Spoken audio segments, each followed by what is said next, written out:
Assalamualaikum Sobat Football United. Ringan amatiran ala gue. Semoga semuanya sehat-sehat selalu, sehat-sehat sekeluarga ya. Jadi hari Ahad sore waktu di Eropa atau hari Ahad malam waktu Indonesia, Manchester United berlanjut lagi nih perjalanan di Premier League setelah menahan Liverpool di pertandingan pertama di tahun 2025 ini, menahan di Anfield ya. Pada saat itu Manchester United tampil luar biasa. Lalu pertandingan pertama di Old Trafford, Manchester United mampu menaklukkan Southampton, di mana Manchester United sempat tertinggal dulu, dan di 8 menit akhir pertandingan Manchester United mampu mencetak 3 gol dan akhirnya menang 3-1. Amat luar biasa, fantastis pertandingan tersebut. Nah, di hari Ahad Manchester United akan berhadapan dengan Brighton. Di pertemuan pertama di Amex Stadium di Brighton, Manchester United ini di pertandingan kedua musim ini kalah 2-1 menghadapi Brighton, di mana pada saat itu mantan pemain Manchester United Danny Welbeck mencetak gol pembuka, tapi Amat juga mencetak gol pertamanya bagi Manchester United di musim ini. Pada saat itu Manchester United sempat menyamakan situasi 1-1, nyaris menang ya. Pada saat itu Garnacho hampir mencetak gol tapi tidak sengaja tertahan oleh Joshua Zirkzee ya kan. Tapi di penghujung pertandingan justru Brighton nih mampu menciptakan gol kemenangan yang menurut gue cukup menyakitkan ya, kalah seperti itu. Dan tadi gue katakan Amat mencetak gol pertama untuk Manchester United di musim ini di Amex Stadium menghadapi Brighton. Amat kalau dilihat performanya luar biasa, hat-trick menghadapi Southampton, mencetak gol menghadapi Liverpool.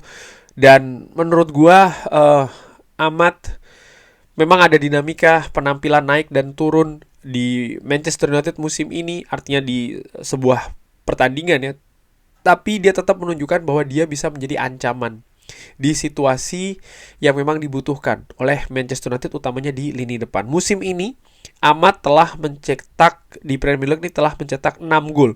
Ini merupakan raihan tertinggi dari Amat sepanjang dia berbaju Manchester United. Bahkan penampilan musim ini yang sudah 19 kali ini merupakan yang tertinggi. Amat sendiri baru saja diperpanjang kontraknya 5 tahun, fantastis, dan juga mendapatkan perpanjangan kontrak. Amat yang didatangkan di periode Ole Gunnar Solskjaer tapi terhambat dengan banyaknya cedera. Di periode dari Erik ten Hag pun juga demikian. Di akhir-akhir dari periode Erik ten Hag dia mulai diberikan kesempatan tapi masih dengan hati-hati ya, karena riwayat cedera dari Amat. Dan ya, bagaimana Manchester United musim lalu juga banjir cedera, ini kan memberikan semacam kayak kehati-hatian yang ekstra tinggi dengan tim kepelatihan pada saat itu. Tapi di tangan Ruben Amorim nampaknya Amat sudah lebih siap nih ya, dari sisi kebugaran, dari sisi percaya diri, dan menempati posisi baru sebagai wingback kanan. Amat mampu tampil fantastis luar biasa. Amat saat ini menjadi top skor dari Manchester United dengan 6 gol ya. Jadi menunjukkan bahwa memang Amat ini menjadi pemain vital bagi Manchester United di musim ini. Balik lagi menghadapi Brighton. Brighton, catatan yang gue dapatkan di 6 pertandingan terakhir di semua ajang ya, mereka baru saja mendapatkan 2 kemenangan beruntun menghadapi Norwich dan juga menghadapi Ipswich. Tapi sebelumnya mendapatkan 4 hasil imbang menghadapi Arsenal, Aston Villa, Brentford, dan juga menghadapi West Ham. Tapi kalau gue lihat di pertandingan-pertandingan yang Brighton itu imbang, kalau dilihat dari sisi hasil, oke, mereka imbang. Tapi sebenarnya dari sisi permainan, dari sisi peluang, mereka banyak dan mengancam. Namun ya mereka gagal memaksimalkan ya situasi tersebut sehingga mereka mendapatkan hasil imbang. Artinya ini yang harus diwaspadai oleh Manchester United. Di papan klasemen, Brighton berada di posisi ke-9, 7 menang, 10 kali seri. Ini salah satu yang terbanyak ya. Ini seri yang didapatkan dari sebuah tim. Dan mereka hanya 4 kali kalah nih di posisi ke-9. Jadi mereka memang terlalu banyak seri sehingga poinnya banyak yang tidak maksimal ya. Tapi seperti gue katakan tadi, kalau melihat dari detail pertandingan yang dilalui oleh Brighton, mereka memiliki potensi untuk menyulitkan Manchester United yang di papan klasemen berada di peringkat ke-12. Sama-sama meraih 7 kemenangan, sama-sama gawangnya pernah kebobolan 29 kali. Gua menilai dari sisi klasemen ini ya, ini krusial bagi Manchester United. Kalau Manchester United gagal untuk menang, apalagi sampai kalah, maka akan lebih sulit untuk bisa lebih tinggi dari peringkat 10. Secara matematis seperti itu saat ini. Walaupun mungkin keadaan bisa berubah ya di periode-periode selanjutnya di kompetisi ini. Tapi setidaknya kalau Manchester United ini bisa menang, ini mendekatkan mereka ke posisi 10 besar. Dan di posisi ke 10 besar nanti kalau mereka bisa konsisten akan bisa ada harapan untuk bisa lebih tinggi lagi. Tapi menarik untuk dilihat juga bahwa memang nampaknya tujuan Manchester United musim ini bukan pada peringkat dan mungkin juga bukan pada trofi menurut gue, tapi bagaimana adaptasi ke sistem permainan yang baru dari Ruben Amorim. Walaupun menurut gue secara ringan amatiran secara pribadi, Manchester United adalah Manchester United. Mau dalam proses, mau dalam adaptasi, kemenangan itu merupakan sangat wajar. Kemenangan itu merupakan yang lebih dicari dari apapun yang dilakukan oleh skuad. Dan trofi pun juga demikian. Musim lalu misalnya Manchester United juga bukannya dalam situasi yang baik-baik saja. Bagaimana banjir cedera, tidak konsisten dalam penampilan. Tapi pada akhirnya fans bisa happy menurut gua ya dengan musim yang lalu dengan adanya trofi. Iya, trofi itu bukan bukan tolak ukur bahwa klub ini sudah dalam jalur yang benar atau tidak, tapi paling tidak dalam jangka pendek pencapaian dalam sebuah musim itu bisa menjadi sesuatu yang membuat fans itu happy. Dan happy-nya fans itu menurut gue juga penting. Dan sama seperti dengan Liga pun juga seperti itu ya kompetisi saat ini. Memang Manchester United tercecer di peringkat keberapa? 12 saat ini. Tapi bagaimana harapan bagi fans untuk Manchester United bisa finish di posisi yang lebih bagus lagi, menurut gue itu sangat wajar terjadi. Dan kalau melihat situasi dari Manchester United ya, menghadapi Brighton, praktis Manchester United terakhir kali bertanding di hari Kamis malam, hari Jumat, hari Sabtu, hari Ahad sudah harus bertanding lagi. Dan Ruben Amorim berkata kalau sehari setelah pertandingan, diwawancara setelah menghadapi Southampton, artinya hari Jumat pemain itu libur. Baru hari Sabtu mereka ada latihan lagi nih, persiapan untuk hari Ahad. Jadi memang sangat sempit ya persiapan. Dan menurut gue yang paling penting adalah dalam periode sempit seperti ini adalah recovery. Artinya supaya pemain ini bisa balik lagi kebugaran, tidak kesulitan dengan kelelahan yang bisa jadi akan dihadapi, karena bermain dengan intensitas tinggi, situasi fisik dan juga kebugaran yang bagus ini menjadi salah satu modal utama.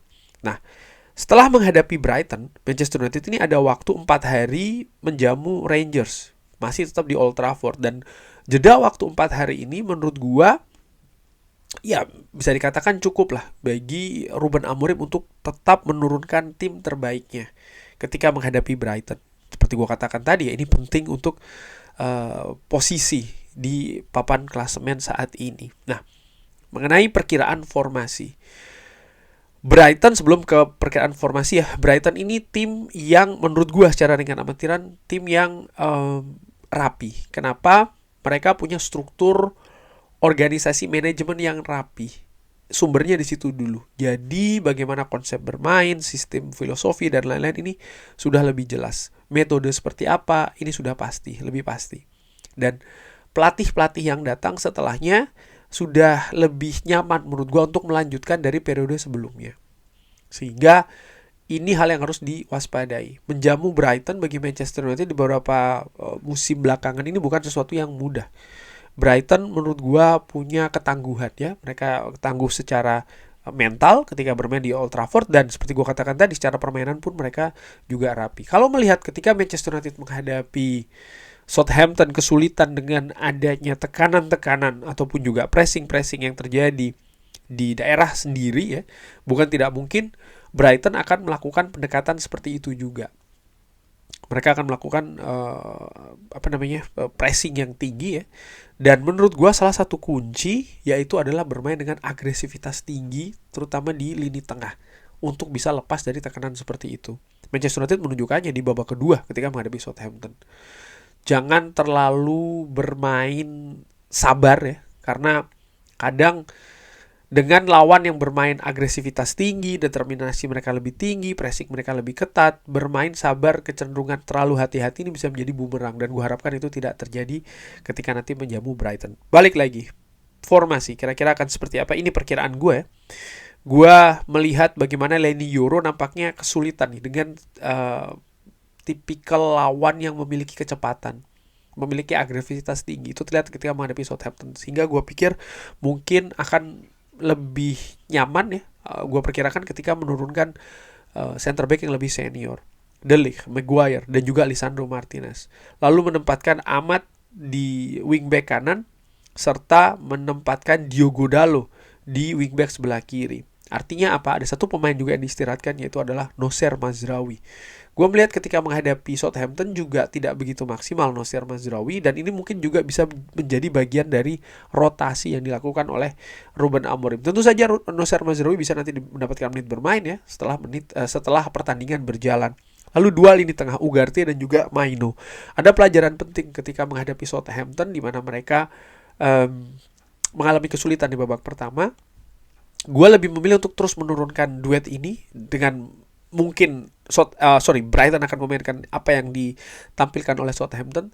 Justru itu yang gue nantikan, refleksi, evaluasi, dan juga bagaimana mereka melakukan perbaikan di atas lapangan, Ugarte dan juga Maino. Dan di depan Bruno Fernandes, Garnacho, dan ujung tombak Joshua Zirkzee yang tampil bagus sebagai pemain pengganti di pertandingan ketika menghadapi Southampton dan juga pertandingan-pertandingan sebelumnya. Dia tampil lebih percaya diri, dia menurut gua memiliki keunggulan juga dalam melakukan duel-duel dan juga membantu lini tengah ketika dalam kesulitan. Pemain-pemain lain seperti Rasmus Højlund misalnya, ataupun tadi Nocer Mazraoui, ataupun juga Leny Yoro bisa saja diturunkan nanti di babak kedua sebagai bagian dari rotasi dengan jadwal yang ketat, bukan hanya terkait dengan situasi teknis taktikal, tapi juga rotasi menurut gue ini menjadi bagian yang penting. Ini merupakan formasi yang gue perkirakan, harapannya Manchester United bisa melanjutkan tren kemenangan, karena ketika Manchester United bisa mendapatkan kemenangan lagi, menurut gue ini mudah-mudahan bisa diambil sebagai modal berharga ya untuk konsistensi di musim ini. Karena ini sudah berjalan beberapa waktu, iya memang masih ada kebutuhan di beberapa poin di sistem yang ingin dibangun oleh Ruben Amorim, tapi fans termasuk gue secara dengan amatiran juga butuh untuk melihat setidaknya beberapa hal yang berhasil dari Ruben Amorim di Manchester United, karena itu penting ya untuk kepercayaan diri skuad. Dan yang penting juga kepercayaan diri dari fans. Kurang lebih seperti itu. Bagaimana menurut Sobat Football United? Seperti biasa silahkan drop di kolom komen. Terima kasih sudah menyaksikan. Jangan lupa like, sholat, dan juga subscribe. Wassalamualaikum warahmatullahi wabarakatuh. Thank you.